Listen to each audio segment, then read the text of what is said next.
Divine Oracle, Unwritten Words Behind My Novel. The Historical Blueprint of a Great Argead Saga, ALEXEIN. Volume 1, Telesias, The War Dance. By Makāula Nakae. Audio essay. Episode 4, Genesis of Slander, Athenian Hostility, and Macedonian History. Welcome back to Divine Oracle, Unwritten Words Behind My Novel. I am Makāula Nakae. The negative, deeply distorted, and frequently fabricated narratives surrounding King Philip II and Queen Olympias did not magically appear centuries after their deaths. The poisonous foundation of this historical fiction was poured during Philip's actual lifetime, engineered by his most vicious, articulate political rivals, the ancient Athenian orators. The source of hostility, political warfare. The primary source of the anti-Macedonian narrative came from Athenian rhetoricians whose spoken and written words were systematically designed to act as immediate, aggressive political propaganda. The most famous unrelenting critic was the Athenian statesman Demosthenes, living from 384 to 322 BCE. He authored a savage series of political speeches, known to history as the Philippics, explicitly designed to terrorize and rally the Athenian populace into launching an all-out military campaign against Philip. These speeches were never intended to serve as objective, sober historical records. They were weaponized character assassinations engineered to portray Philip as a hopeless drunkard and unprincipled tyrant and a primitive barbarian whose absolute rule was culturally and morally inferior to Athenian democracy. This elite rhetoric established a highly effective hostile framework. It aggressively argued that the Macedonians were morally bankrupt and that their rapid geopolitical success was entirely illegitimate. This ancient hate speech became the structural ideological basis that future historians would uncritically rely upon to build their own narratives. The historical source vacuum crucially, the early formative lives of Philip and Polixena Olympias were almost completely unknown to these southern orators. In antiquity, the unwritten preeminence rule dictated that detailed history was only recorded about active rulers and pivotal, world-changing state events. Before Philip unexpectedly seized the throne in 359 BCE, neither he nor the Epirot Princess Olympias were considered politically or structurally significant enough to merit any detailed coverage by external scribes. Their younger years were a total blank space, completely unrecorded by anyone outside the immediate insular court of Pella. This absolute lack of a verifiable contemporary record gave later writers the unchecked creative freedom to fabricate their personalities, vices, and private interactions without any fear of immediate historical contradiction. The fabrication, turning slander into fiction. The specific, sensationalized details that dominate modern media, the pathological jealousy, the ecstatic snake handling, and the theatrical assassination dramas, were recorded centuries later by writers who built directly upon that original Athenian hostility. Roman-era historians, drawing heavily from the lost, romanicized texts of Clearchus writing 300 to 400 years after the facts, took the raw political slander of Demosthenes and transformed it into highly sensationalized cinematic narratives. They took an oratorical insult, such as calling Philip a crude drunk, and expanded it into an elaborate, sexually charged tragedy centering on the assassin Pausanias. This massive fabrication functioned as a sophisticated form of historical revenge. It allowed defeated Greek intellectuals to assert a comforting moral and cultural superiority over their Macedonian conquerors. By portraying the Argead dynasty as emotionally corrupt, wildly volatile, and fundamentally unfit for rule, they managed to soothe the long-lasting, deep-seated historical shame of having been utterly subjugated by the North. Fabricating shame, the historian's revenge. The core reason why historians living 4 centuries after Alexander's death fabricated wild tales of madness, and royal degeneracy is rooted in deep-seated political and ethnic animosity. The later historians, many of whom were Greek intellectuals native to city-states like Athens, represented a proud cultural heritage that had been decisively conquered and politically neutralized by the Macedonian phalanx. Many southern Greeks viewed the Macedonians as semi-barbarians who spoke a crude regional dialect and lacked true, sophisticated Hellenic culture. While Philip and Alexander desperately utilized their wealth to prove their Hellenic credentials, their total military success meant the definitive end of the democratic and civic autonomy of the classic city-states. The Macedonians completely destroyed Thebes, conquered Athens, and permanently imposed Philip as hegemon and supreme commander of Greece. For centuries, Greek intellectuals harbored an intense, suffocating shame over being ruled by these northern outsiders. These later historians weaponized their writing as a tool of retroactive vengeance, deliberately tearing down the moral character of the conquerors, demolishing the dynasty. The explicit purpose of these fabricated narratives was to diminish the immense Argead legacy by replacing military and strategic genius with severe moral corruption. King Philip II was systematically reduced from the brilliant strategic founder of an empire to a heavy-drinking victim, slaughtered over petty, localized sexual jealousy. This convenient narrative focus completely ignored the profound, unbreakable political stability he spent his life building.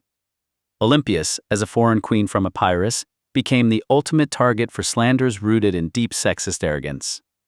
She was transformed by the texts into a witchy, chaotic villain who polluted a noble Greek line with foreign blood, dark magic, and hereditary madness.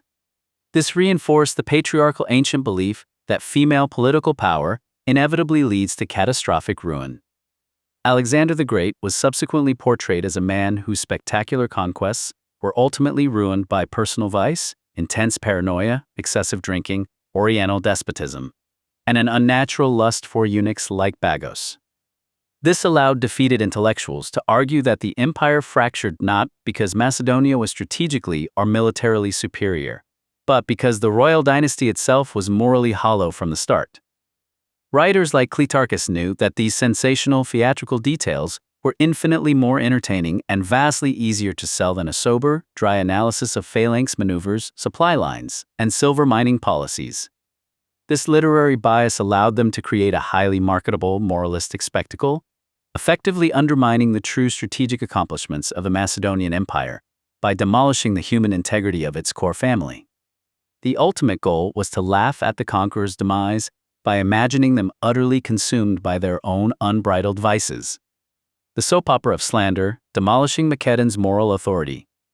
The highly detailed, scandalous account of Philip II's assassination, centering on a volatile rivalry between General Attalus and two men named Pausanias, functions as a political cheap soap opera, utilizing sexual humiliation as its primary weapon. The classic plot hinges on Attalus's consuming jealousy of Philip II's private life. The historical gossip hints strongly that the relationship between Attalus and the younger Pausanias was an intimate patron-lover bond. When the younger Pausanias shifted his affections directly to King Philip and subsequently committed suicide after being publicly shamed by the elder Pausanias, Attalus's emotional wound was immense. Attalus's ensuing actions, brutally intoxicating and gang-raping the elder Pausanias of Orestis, who was also Philip's former lover, were driven by a deep-seated desire to degrade those whom the king had chosen. This was a savage way to express an unsatisfactory jealousy toward the king himself, a sovereign who possessed the absolute power, the royal wives, and the young companions that Attalus could only dream of controlling. Fabricating symmetry, Attalus and Olympias. The most damning evidence of this systematic propaganda is the identical, symmetrical nature of the slander directed at Alexander's two greatest political threats. The ancient writers deliberately crafted General Attalus as a manic, jealous, and hyper-manipulative general, obsessed with eliminating Alexander from the succession. They simultaneously branded Olympias as an equally jealous, volatile, and witchy queen operating from the shadows. By making both the most powerful male military rival and the most powerful female ally appear completely unhinged and driven by blind emotion. The Athenian fiction successfully argued that the entire Macedonian Empire was founded on a bedrock of moral degeneracy, uncontrollable vice, and severe family dysfunction. The Athenian writers, struggling to survive the crushing shame of being conquered, could not tolerate the reality that northern barbarians had built the world's greatest empire through superior intellectual strategy. They demolished this achievement by reducing the conquerors' lives to petty, scandalous sexual feuds, upholding the patriarchal ideal that when powerful men are consumed by emotion, or when foreign women are permitted public authority, systemic disaster inevitably follows. The entire conspiracy narrative is a highly theatrical exercise by later Greeks to mock, humiliate, and mentally dismantle the empire that militarily defeated them on the field of battle. The success of slander. Why the soap opera endured. The sensationalized narratives surrounding the Macedonian royal family thrived because they provided the ultimate emotional release and ideological justification for a defeated Greek world. The Athenian audience consumed these lurid tales for the exact same reason modern audiences flock to dramatic, ridiculous reality narratives. They offer a powerful, comforting form of psychological escapism. The unbearable reality of the 4th century BCE was that Athens and the great city-states had been completely outmaneuvered by a nation they considered completely inferior. This failure was a profound, unanswerable blow to their collective pride. The sensationalized accounts allowed the audience to escape this reality. If Philip was killed not by a vast, organized political conspiracy, but by a petty, localized love feud, and if Alexander's mother was a raving, unhinged witch, then Macedon's empire was built on a foundation of moral corruption, not superior military geometry. This narrative allowed the Athenians to safely laugh at their conquerors and validate their internal belief that the Macedonians were inherently flawed. The historians replaced complex, multifaceted geopolitical reality with a simple, easily digestible moral catastrophe.